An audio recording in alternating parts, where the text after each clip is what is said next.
Welcome back, YouTube. I don't know, if you've never been here, I'll give you a quick tour. This is what I like to call the hammock lab, otherwise known as my backyard. There's the modified sleeping bag we're working on. There's my first hammock. It's my hammock stand. Brand new garden area. It's the beast. This is Nemo. Nemo, say hi. Buddy. Yeah, he's being a pretty good dog. Let's go for a walk. YouTube. Gilligan's Heroes. Yeah, I just thought of that one. Hopefully this is a cool one. Anyway, I wanted to show you guys a couple of things. Anybody that's ever had a, I don't know, a mummy sleeping bag, been thinking about making it an underquilt, that's going to be our project today. Well, here over my shoulder you can kind of see it.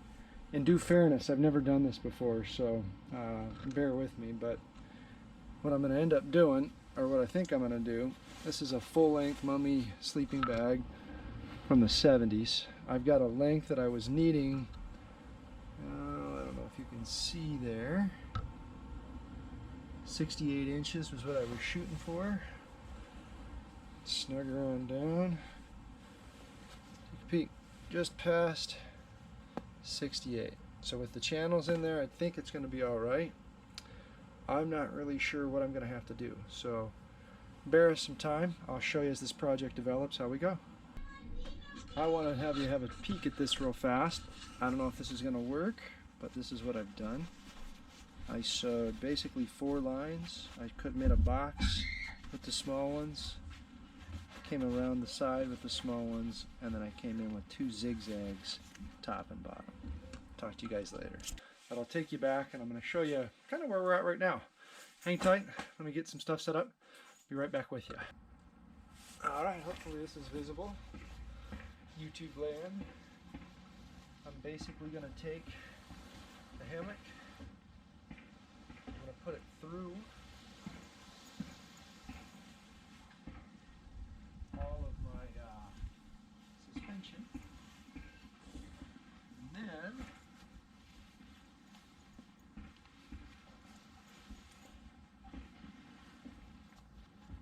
we can kind of pin it up a little bit.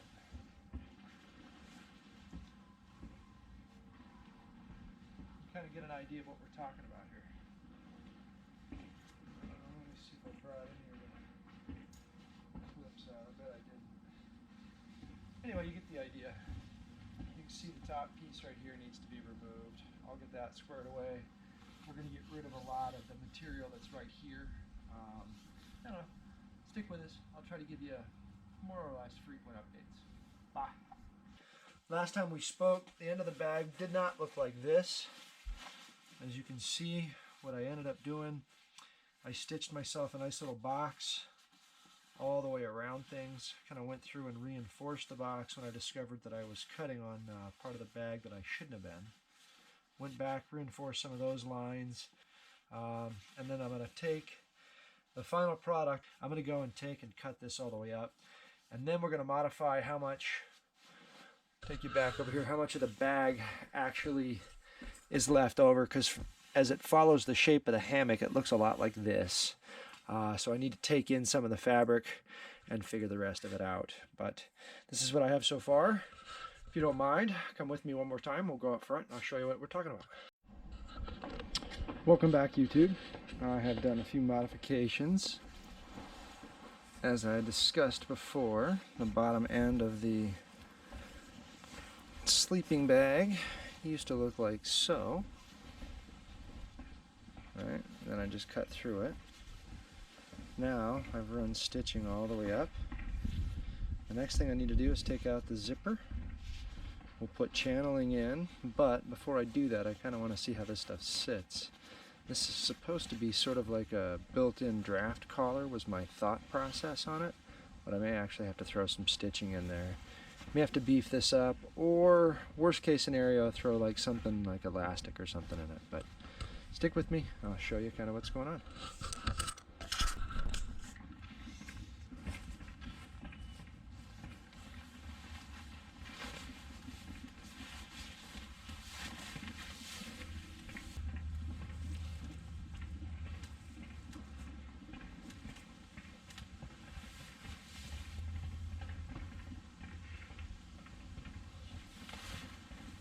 You guys still hanging around? All right. Well, stay tuned. I'll show you how to get this on here. Peace. And just in case this didn't work, I'm going to show you guys what we've been doing. Probably have to remove the top part of the mummy. More than likely starting probably right down that seam where my hand is going and all the way over. With the mummy part removed, however, I should be able to take this, put it inside of here in some sort, as another draft collar up towards the shoulders. Take the material itself in and gather it, also creating a little bit more, I guess, loft, if you will, on the inner coatings. And then I'm going to have to fix some of this other stuff. Anyway, if you can see that, that's where the zipper used to be. I've got these all the way ripped out clear down to the bottom. Both sides of it. Really get kind of a viewpoint of where the zipper used to be right there, kind of near my finger right there. Give that a shot. That's the old bag. And that's an old bag. I believe that's from the 70s. Couldn't tell you for sure, but I believe it's an old REI kind of a deal. So, latest update. I was showing you this last time, but the ends have been split open so that I have a solid seam that I can go down. The zippers have been taken off, and now on this end, as you can see, the mummy top has been taken off. Welcome back, YouTube. As you can see, we've got the modified sleeping bag strung up. Looks like I've got a total length on this. Oh, it looks like it's just shy, about 55 inches, so it's definitely within the 3/4 length range. I think it's too small really for a 4-season. For sure it's not a full length under quilt. However, I think, I don't know, for what I was trying to do and for a free under quilt, 3 seasons out of the year, I think it's going to be fine.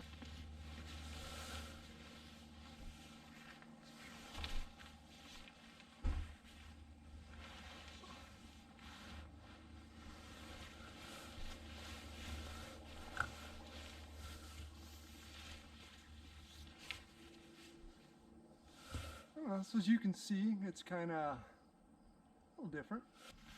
Might be too short.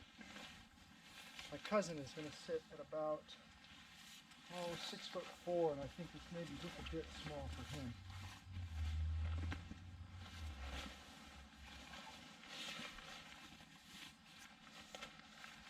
So if you guys can see, I'm trying to make sure that this is over my shoulder, and as you can see, my feet, see that little, see it, okay, that little piece pushing out right there is the end of my foot, which is right there, and this is about, I don't know, this actually might work for my cousin. I've got to figure out how to put the cinching on the ends, but once I put the adjustments on both ends and here, I think we've got this set up. I don't know. Highly worth it in my opinion. Anyway, over and out, YouTube. All right, YouTube, I'm back. I'm going to do something real quick. I'm going to show you this underquilt / mummy bag that I've finished. I'll show you the last little pieces that I just put on this, and then we'll also show you what it looks like hung on the hammock and go from there. But anyway, so I told you guys, you saw this in the other video, but I had sewn a channel on the end, so the zipper attached up here and a zipper was here, and then the mummy top was kind of back in here, if you remember. I just cut the mummy top off. I'm probably going to be installing some baffles that are in here to keep some of the, I guess, wind encroachment in off of this. I haven't totally decided. We're going to test it without, and if it doesn't seem to work very well, I will put it in. I've got a lot of insulation that's kind of sitting in here, mainly on this side of it and not so much on this side of it. But as you can tell, I completely took out all the zippers we sewed a channel in for cord lock, which is right here. That goes all the way down. And then on the ends of this, I just followed what a lot of the hammock manufacturers are using, and I just put in some anchors as well as a way of kind of securing it, at least with these binder clips right now. On the tail end of it, this was the foot end. This was a little tough. If you were to put this together, you can kind of see what the foot box looked like. I just stitched a box, like I was telling you, around the side, cut up the center, and then I did create a channel in this. I was going to try to have it cinched, but as you can see, there's so much insulation in here, I really don't think that I'm going to need to cinch it. When your feet are on that, the compression just from your feet and putting the weight back on this seems to lock everything in place. I don't know, pretty straightforward. I lost some length to it. In one of the other shots I think I showed, I tell you that the full length on this is about 55 inches.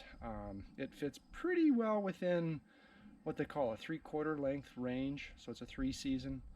We're going to go do a camping test with it. My cousin's going to go hunting with me this next week. We'll give you a test and we'll let you know what's going on.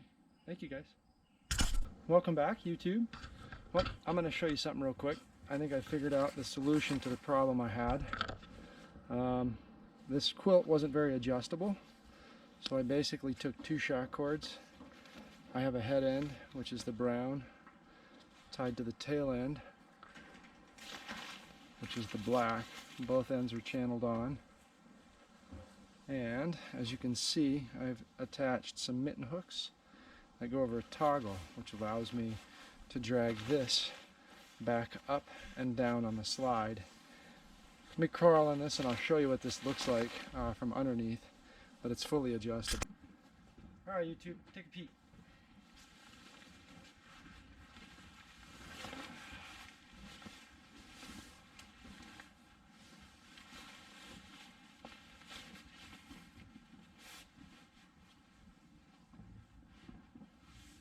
As you can see, that's about as tight as I can make that. I've got full coverage. My head is right here, so this is my shoulder that you're feeling, maybe a little bit higher. And then down here at the very end, that's my foot right there. So it covers me completely, should cover my cousin pretty well.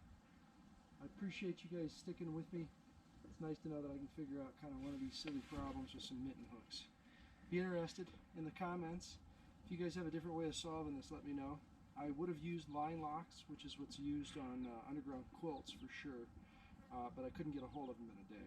So thank you Rocky Woods Fabrics down in Loveland. You guys took care of me with the mitten hooks and the barrel locks.